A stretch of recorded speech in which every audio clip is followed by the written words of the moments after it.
दोस्तों दोस्तों बाबा जी ਦੇ ਜਿਹੜੇ ਤੁਸੀਂ ਵੇਖ ਰਹੇ ਜੇ ਇਹਨਾਂ ਨੇ हज़रत अबू बकर रज़ी अल्लाह तआला अन्हु ਦੀ मिसाल कायम कर दी।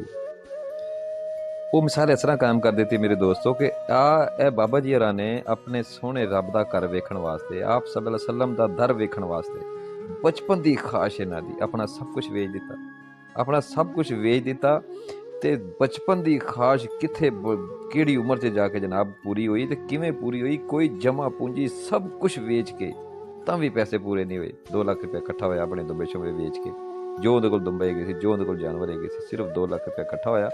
वो 2 लाख रुपये लैके एजेंट को चला जाता है, एजेंट 2,35,00,000 मंगता है। 2,35,00,000 हुण बाबे यार तो नहीं हैगा बाबे हरां कोल। बाबा जी फिर की करते हैं 35,000 रुपये किसी को उधारा मंग के तो उन्होंने देंदे ने, लो जी 2,35,000 रुपया। तो एजेंट अगों कहता है कि जनाब मेरे को रश ज़्यादा है तो तुसी जनाब उत्थे रैश का मैं इंतजाम नहीं कर सकता, तुसी आप करना है। वो कहता जी तुसी मैनू ना रैश का नहीं हैगा तो कोई गल नहीं, मैं उत्थे जिथे मर्जी सौ जाऊँगा, तुसी मैनू ना भेज दिओ।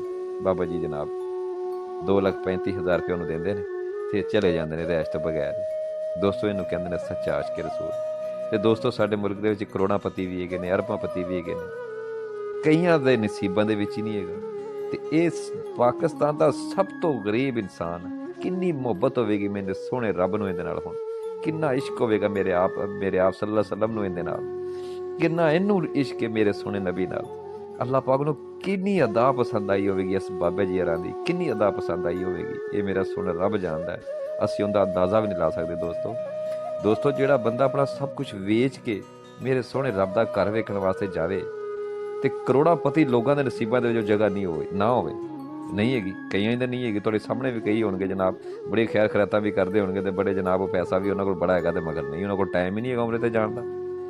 ये अपना सब कुछ वेच के किन्नी मुहब्बत है इन्हूं आप अपने रब नाल, उहदा घर वेखण दा किन्ना शौक है, अपने नबी दा घर वेखण वाल दा किड्डा शौक है, कमाल है, सुभान अल्लाह। दुआ करो दोस्तों अल्लाह पाक साडे दिलां विच भी इहो जी ही मुहब्बत पैदा करे।